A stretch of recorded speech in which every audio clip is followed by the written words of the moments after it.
भाषणों से अलग नहीं था। महामहिम जी ने, राज्यपाल जी ने वही पढ़ा जो सरकार ने लिख के दिया, अपनी पीठ थपथपाई और अपने आप को शाबाशी देने का काम करा। ग्राउंड पर असल में क्या ये स्कीम्स पहुंचती है या नहीं पहुंचती, ये आने वाला समय बताएगा। सर, और इसके अलावा सेशन को अगर आप देखें तो किस तरीके से आपको लगता है कि आज जिस तरीके विभाजन हुआ काफ़ी जो है वो मतलब बढ़ा चढ़ा कर पेश किया गया है। जैसे कि मैंने कहा, सरकार की एक आदत होती है, सरकार हमेशा अपनी पीठ थपथपाने का काम करती है, पर ग्राउंड पे वो चीज़ें देखने को नहीं मिलती। जहाँ बात करती है सरकार किसी भी स्कीम्स की, सबसे बड़ी चीज़ है आप लूप होल्स देखिए, ये उतनी ज़्यादा कंडीशंस लगाने का काम करते हैं। आज भी जहाँ पर बुजुर्गों की पेंशन की बात करें तो सरकार की एक बड़ी आदत रही है कि हमने पेंशन बढ़ाने का काम करा, लेकिन अगर आप फाइन प्रिंट पढ़ेंगे तो आपको पता चलेगा जितनी कंडीशनें इस सरकार ने लगाने का काम करा है, मात्रा जिन लोगों को बुढ़ापा पेंशन मिलती थी उसकी आज 3/4 से घट चुकी है।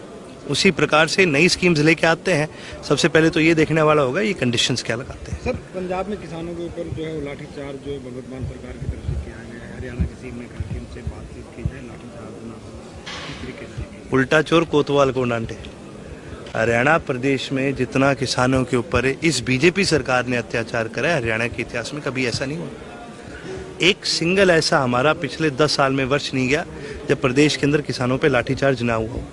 2 बार हमारे प्रदेश में दंगे हो चुके हैं और एक बार भी इस सरकार ने लॉ एंड ऑर्डर की सिचुएशन को मेंटेन नहीं किया। ये कौन होते हैं पंजाब के मुख्यमंत्री को बोलने वाले? पहले आप अपना प्रदेश तो सुधारिए, फिर किसी और को नसीहत दीजिए। सर, एलओपी को लेकर क्या कहेंगे? कांग्रेस अभी तक जो अपना विधायक नेता नहीं, एलओपी का तो मैं आपसे यही कहूँगा, एक बार कांग्रेस से जरूर पूछिए, क्योंकि कहीं ना कहीं इनकी राय नहीं बन रही आपस में। अब ये इनका संगठन है, ये क्या फैसले लेते हैं क्या नहीं लेते इस पे मैं नहीं कह सकता कुछ। क्या यहाँ पर लेकिन मैं एक चीज देख के मुझे बड़ी हैरानी होती है। देश की सबसे पुरानी पार्टी जो आज़ादी के समय से, आज़ादी के पहले से चलती आ रही है, अंग्रेजों से लड़ी, पता नहीं कहाँ लड़ी, आज उस पार्टी के ये हाल हो चुके हैं कि आपसी गुटबाजी में इतना मर लिए कि एक लीडर ऑपोजिशन नहीं चुन सकते। खैर, चुनेंगे भी कैसे?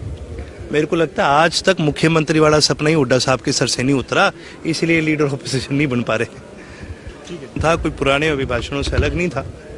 महामहिम जी ने, राज्यपाल जी ने वही पढ़ा जो सरकार ने लिख के दिया, अपनी पीठ थपथपाई और अपने आप को शाबाशी देने का काम करा। ग्राउंड पर असल में क्या ये स्कीम्स पहुंचती है या नहीं पहुंचती, ये आने वाला समय बताएगा।